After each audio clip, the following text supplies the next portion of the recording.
No, es una breve enseñanza. La cápsula del reino es una breve enseñanza acerca de la cultura que deberíamos de tener nosotros dentro de la iglesia. Cuando usted llega a algún lugar, usted se comporta y actúa conforme al lugar que llega, ¿cierto o no?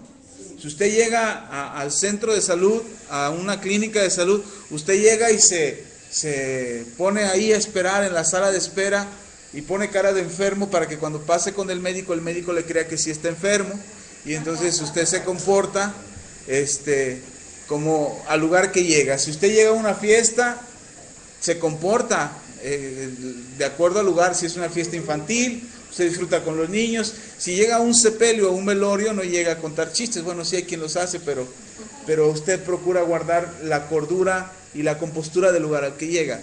Cuando llegamos a la iglesia, a veces se nos olvida que tenemos que tener un comportamiento, una actitud o una forma de actuar y de conducirnos dentro de la iglesia. Pensamos que, bueno, pues es la casa del Señor, el Señor nos perdona todo. Y como el Señor nos perdona todo, hagamos lo que se nos dé la gana. Pero no, tenemos que tener cierto comportamiento, cierta actitud, cierta manera de hacer las cosas y de conducirnos cuando formamos parte del cuerpo de Cristo, que nos bendiga, que esto haga que prospere nuestra vida. La Biblia tiene instrucciones muy claras acerca de la prosperidad para todos los que creen en el Señor Jesucristo. Pero ¿por qué unos sí prosperan y otros no prosperan? ¿Por qué a unos sí les va bien y a otros no les va bien? ¿Por qué unos sí cambian y otros no cambian? ¿Por qué unos sí mejora su familia y otros no mejora su familia? ¿Cuál es el secreto? ¿Será que Dios tiene preferencias, tiene favoritos en la casa del Señor? Les acabo de dar 3 semanas de favoritos y aprendimos que Dios no tiene favoritos, que Dios tiene favorecidos. ¿Y cuál es el principal secreto para ser un favorecido de Dios? Hacer lo que Dios nos manda. Y bien, una de las cosas que Dios nos manda está en Hebreos capítulo 10, versículo 23, 24 y 25. Dice el apóstol, el escritor de Hebreos, yo no quiero decir que es Pablo, algunos dicen que es Pablo, algunos dicen que es Lucas, pero no nos vamos a meter en cuestiones teológicas ahora. Pero el punto está en Hebreos capítulo 10, versículo 23, 24 y 25. Dice la palabra del Señor así: mantengamos firme, sin fluctuar, la profesión de nuestra esperanza, porque fiel es el que lo prometió. Y considerémonos unos a otros para estimularnos al amor y a las buenas obras, no dejando de congregarnos como algunos tienen por costumbre, sino exhortándonos, y tanto más cuando veáis que aquel día se acerca. Bien, esta es la cápsula del día de hoy y tiene 2 temas en esta mañana. 1, el ser profesionales en lo que hacemos para Dios. Dice, mantengámonos firmes sin fluctuar en la profesión de nuestra esperanza. La profesión es profesar, practicar algo, pero no solamente es decir yo soy cristiano, sino yo soy un verdadero cristiano. El verdadero cristiano es aquel que hace bien lo que cree. No es solamente el que trae la Biblia bajo el brazo o el que asiste todas las reuniones a la iglesia. Eso es parte del ser un verdadero cristiano, pero el verdadero cristiano es el que profesa su fe, el que profesa su esperanza sin error, sin hacerlo a medias, sino hacerlo correctamente. La profesión es algo que tú haces de manera, ahora sí, como válgame la redundancia, de manera profesional, hacerlo correctamente. Si usted sabe que hay jugadores de fútbol profesional, y si alguien sabe por qué son jugadores de fútbol profesional, ¿cuál es la diferencia entre los que juegan el domingo aquí en el campo de fútbol que está aquí adelantito y los que juegan fútbol profesional? Unos podrían decir es que les pagan. Sí, les pagan porque lo hacen bien. De entre todos los que han encontrado en el fútbol, como le llaman fútbol llanero, de entre todos los que han encontrado que lo hacen bien, los llaman al fútbol profesional y les dan una cantidad de dinero, les pagan porque lo hagan bien. Muchos jugadores profesionales se duermen en sus laureles. Cuando ya llegan al ámbito profesional ya no son tan buenos como lo hacían en el fútbol llanero, porque se han olvidado del principio que les movía, el hacerlo bien por ser el mejor. Y nosotros se nos olvida cuando somos cristianos, cuando ya venimos a Cristo, decimos, ya, pues ya soy cristiano, me voy a ir al cielo, Dios está conmigo, Él lo prometió, me perdona todos mis pecados, así es que voy a hacer lo que se me dé la gana. Y no es así. Escuchaba en una entrevista que le hicieron a Leo Messi. ¿Saben quién es Leo Messi? Bueno, si usted no sabe quién es Leo Messi, con que sepa lo que tiene su hijo que comer, está bien. Entonces, si usted... ¿quién es Leo Messi? Leo Messi es uno de los mejores jugadores del mundo. Y le hacían una pregunta a Leo Messi. Le decían, una de las preguntas que me llamó la atención es que le preguntaban, ¿por qué eres tan bueno en lo que haces? ¿Por qué eres tan bueno en lo que haces? Dice, y él contestó, sencillo, porque amo lo que hago. Y me gusta lo que hago. Y entonces, eso a mí me da el pensar que él hace bien lo que está haciendo, jugar fútbol, porque ama lo que hace. Nosotros tenemos que mantener la profesión de nuestra esperanza porque tenemos que amar lo que hacemos. El ser cristiano no es un título que se nos da dentro de nuestra sociedad para diferenciar de qué religión somos. El ser cristiano es el nombre que se nos da por ser igual que Cristo. Y el imitar a Jesús nos hace a nosotros diferentes. El imitar a Jesús tenemos que hacerlo por amor. Mantener la profesión de nuestra esperanza es mantenernos constantes en esperar en Dios lo que Él va a hacer en nuestras vidas. Y dice aquí en el versículo 23, dice, porque fiel es el que lo prometió. O sea, si Dios te prometió algo y tú tienes tu esperanza que Él lo va a hacer, Él es fiel para cumplir lo que prometió que haría en tu vida. Bendecir tu vida, restaurar tu vida, prosperarte, sanarte, bendecirte, salvarte. Él lo prometió y Él lo hará. Pero nosotros tenemos que mantener esta profesión de nuestra esperanza. Tenemos que mantenernos confiados, pero haciéndolo bien. Entonces, profesión, no solamente por lo que profesas, sino que también porque lo hagas bien, que seas un profesional en mantener tu esperanza, que no porque te pagan vas a amar al Señor, ni por lo que te da el Señor lo vas a amar, sino porque tú amas lo que haces y por ese amor que tú tienes para Dios, Dios respaldará tu esperanza. Entonces tenemos que mantener una actitud, y esa actitud es una actitud de amor hacia Dios. Hace poco platicaba con una de mis hermanas y le decía que amar no es solamente amar no es solamente un sentimiento, amar es más que un sentimiento, amar es una decisión. Tú decides a quién amar. No dices, ay, es que me enamoré y no supe cómo pasó. No, tú decidiste entregarle tu amor a esa persona. Tú decidiste amar a esa persona con todos sus defectos y virtudes, con amor y no, esto es de otra película. Entonces tú decidiste amar a esa persona, tú decidiste amar a esa y entregarle tu amor. Entonces, cuando tú decides amar a Dios, está en ti el hacerlo bien para Él, el entregarte en todo, en plenitud para Él. Amén. Entonces, eso es algo importante. Si tú decides amar a Dios, mantener tu esperanza te lleva al siguiente punto de esta mañana, a la siguiente dosis de esta mañana. Y dice el versículo 24, y considerémonos unos a otros para estimularnos al amor y a las buenas obras. Cuando tú decides amar a Dios, no eres un amador de Dios solitario. Dios no te puso en tu corazón el que tú le ames para que lo hagas de manera solitaria. Es decir, que tú estés en tu casa y digas, yo amo al Señor y aquí me quedo. Dios te hizo con ese amor para Él, para que tú lo puedas compartir con los que te rodean, con los de tu casa, con los de la iglesia. Y entonces ese amor que tú tienes para Dios, tienes que compartirlo con los que están contigo y que ellos sepan y vean que tú amas a Dios. Y entonces cuando tú decides compartirlo con otros, como dice el escritor de Hebreos en el versículo 24, dice, y considerémonos unos a otros para estimularnos al amor y a las buenas obras. Yo tengo que considerarlos a ustedes para estimularnos al amor, para estimular el amor a Dios y el amor a nosotros, y para estimularnos a las buenas obras. ¿Cómo te estimulas? ¿Cómo estimulas algo? Bien, al ver lo que tú haces, yo me voy a animar a hacerlo también. Si yo veo que tú estás haciendo algo correctamente, yo me voy a animar a hacerlo también. Si tu familia ve que te estás animando a hacer algo correctamente, todos ellos se van a animar a hacerlo también. Entonces, ese es estimularnos, el ver lo que hace otro. Ahora sí, como dice el juego de los niños, lo que hace la mano, hácela atrás. Entonces, el que va atrás va a hacer lo que está adelante, lo que está haciendo el de adelante. Entonces, cuando tú haces algo para Dios, cuando tú te animas a hacerlo, pero no lo haces en solitario, sino que te animas a que los que están contigo te vean que lo estás haciendo. Entonces eso estimula a que los demás también lo practiquen. Entonces es necesario que lo que tú estás haciendo para Dios, los demás también lo vean, los demás también lo hagan, para que ellos también se estimulen al amor y ¿a qué? A las buenas obras. ¿Cómo logramos esto? Hermanos, el versículo 25 cierra esta cápsula diciendo: no dejando de congregarnos como algunos tienen por costumbre. No estoy aventando ninguna piedrada.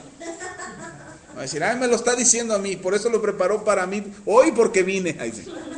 No, sabía que íbamos a venir y me lo está diciendo. No, mire, dice el escritor de Hebreos, no dejando de congregarnos como algunos tienen por costumbre. ¿Por qué?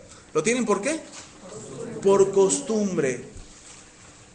La costumbre viene por un hábito que tú repites una y otra vez y lo aceptas como parte de tu vida.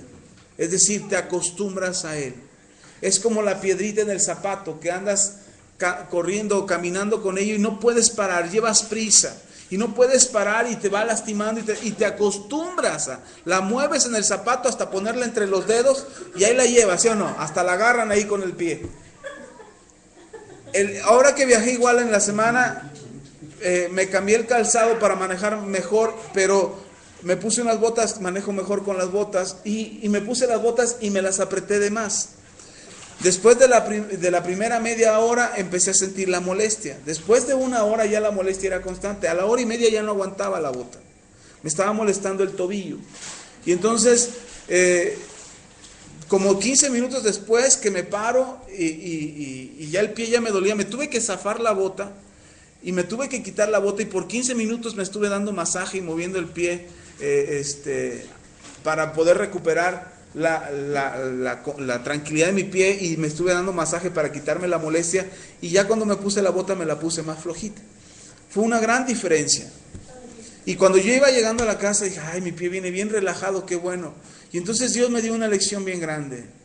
Dice, si hubieras hecho eso desde el principio, desde que te subiste y empezaste a sentir la molestia, tu pie no hubiera tenido ningún mal al final de todo el camino. Manejé por 4 horas, el camino se me hizo muy largo, 4 horas. Y entonces entendí que nosotros nos acostumbramos, hermano. Nos acostumbramos al dolor, nos acostumbramos a la mediocridad, nos acostumbramos al conformismo, nos acostumbramos al sufrimiento, a la angustia, a la pérdida, nos acostumbramos a cualquier cosa que el diablo quiere poner sobre nuestras vidas. Y una de las peores cosas a las que nos debemos acostumbrar, o de la que no nos debemos acostumbrar, es al no congregarnos. Porque cuando tú dejas de congregarte, tu cuerpo se acostumbra y tu mente se acostumbra a no recibir de Dios. Y entonces cualquier cosa que te pasa en la vida, tú se lo atribuyes a las circunstancias, se lo atribuyes a los problemas, se lo atribuyes a tus suegros, se lo atribuyes a tu marido, se lo atribuyes a todo mundo, pero no te das cuenta que lo que está pasando es que te estás acostumbrando a no congregarte. Y entonces ya no le das el valor y la importancia que tiene el asistir a la congregación y la fortaleza que recibes por congregarte. Entonces algo que no debemos hacer es dejar de congregarnos. ¿Sí lo dije bien? Sí, algo que no debemos hacer es dejar de congregarnos. Eso no puede suceder en nuestras vidas. No puede ser parte de nosotros. Y dice el versículo 25, no dejando de congregarnos como algunos tienen por costumbre, sino exhortándonos. ¿Sino que qué? Arriba en el versículo anterior dice estimulándonos al amor y a las buenas obras. Pero cuando tú te congregas, tú eres exhortado a tener una vida mejor. Cuando alguien deja de congregarse, es conveniente que tú que asistes a la iglesia le digas a ese hermano o a esa hermana, no tienes que dejar de congregarte. El pastor me dijo que te insistiera, que te dijera que vinieras a la iglesia. El pastor me insistió en que era importante que tú fueras a la iglesia. Mire, yo soy un pastor muy consecuente. Algunos dicen que hasta alcahuete. Porque si alguien me dice, pastor, no puedo venir a la iglesia, yo le digo, ay, no hay problema, ve, haz lo que tienes que hacer y no dejes de venir a la siguiente reunión. Pero yo me he dado cuenta que cuando yo hago eso, la persona deja venir el día que me dijo que iba a venir, el siguiente fin de semana y el siguiente fin de semana. Dije, pues me dijo un fin de semana y ya se agarró 3. Entonces, a mí me llama la atención porque resulta que estamos consecuentando el dejar de congregarse. Pero yo les animo ahora a que no dejen de congregarse. Que si saben de alguien que ha dejado de congregarse, le insistan. No tienes que dejar de congregarte. En eso está tu fuerza. En eso está tu crecimiento. En eso está tu bendición. Tienes que ir a la iglesia. Tienes que fortalecerte en la iglesia. Es verdad que tienes cosas que hacer. Prepáralas el fin de semana anterior. Acomódalas el sábado, un día anterior. Acomódalos. Viernes, sábado. Mire, mi esposa toda la semana está ocupada. Y el sábado, que podría ser el fin de semana, el sábado, el día de descanso, porque el domingo tenemos que venir a la iglesia, el sábado es el día que ella hace todo lo que tiene que hacer, para el domingo dejar libre y no tener nada que hacer. Que digan, ay, el que hacer no lo hice toda la semana, el domingo lo tengo que hacer. No, el domingo es el día más equivocado para hacer que hacer. Domingo no tiene que ser un día de hacer que hacer. Si no lo pudiste hacer en la semana, hazlo el sábado en la noche o el sábado muy temprano. Decía John Wesley, el pastor David Yogi Cho de Corea, de una de las iglesias más grandes en Corea. Le preguntaban, ¿cómo le hace para hacer todo lo que tiene que hacer? Y dice, orando. Orando es como yo lo hago. Y cuando tiene más cosas que hacer, ¿qué hace? Oro más, me levanto más temprano y oro más tiempo. Entonces, no es dejar de hacer las cosas de Dios para hacer las cosas que tienes que hacer, sino es cumplir con lo de Dios para poder cumplir con todo lo demás. Cuando se te acaba el día y dices, ay, no me alcanzó el día, tenía tantas cosas que hacer y no me alcanzó el día, es que le ocupaste menos tiempo a Dios. Si tú le ocupas menos tiempo a Dios, menos te rinde el tiempo que tienes durante el día. Entonces, tienes que hacer que tu día rinda. ¿Cómo haces que tu día rinda? Dedicando tiempo para Dios, ocupando el tiempo que le corresponde al Señor. Y sobre todo el día del Señor, que lo vamos a ver el domingo que viene. Porque el día domingo es el día que nosotros dedicamos al Señor. Lo vamos a ver dentro de 8 días. Pero ¿por qué el domingo tienes que dedicarlo para el Señor? Porque es el día de Él. Es un día a la semana. Mire, Dios te pide el 10% de todas las cosas. El 10% de tus ingresos, el 10% de tu vida, el 10% de lo que tú tienes para Él, pero también de tu tiempo. Te pide, por lo menos fuéramos para darle el 10% de los 7 días de la semana, tendrías que dedicarle por lo menos un día. Por lo menos. Entonces, es conveniente que no dejemos de congregarnos. Amén. Bien, vamos a orar. Este es el fin de la cápsula del reino. Vamos a darla por terminado. Le digo que trato que sea de 5 minutos, pero esta vez fueron 17 minutos, así es que vamos a orar. Le voy a pedir que se ponga de pie y que lo que aprendió hoy son 2 cosas importantes. 1, amar a Dios con todo tu corazón, hacerlo la profesión de tu esperanza, o sea, que practiques tu esperanza, que ejecutes tu esperanza, que si Él lo prometió, Él lo hará. No pierdas tu esperanza, no pierdas tu confianza. Y segundo, no dejar de congregarte. No dejes de congregarte. Si tienes cosas que hacer, hazlos de lunes a sábado. Tienes 6 días.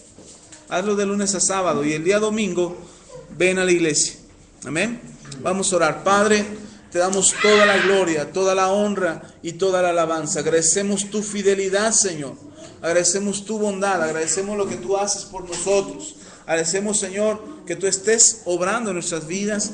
Bendecimos, Señor, tu palabra y pedimos, Señor, que esta enseñanza, esta cápsula que hemos recibido, dé fuerza a nuestro espíritu para que podamos crecer y creer en lo que tú puedes hacer por nosotros. Ayúdanos, Señor, en el nombre de Cristo Jesús. A ti la gloria, la honra y la alabanza. Amén y amén. Puedo ocupar su lugar, los niños pueden salir a su clase.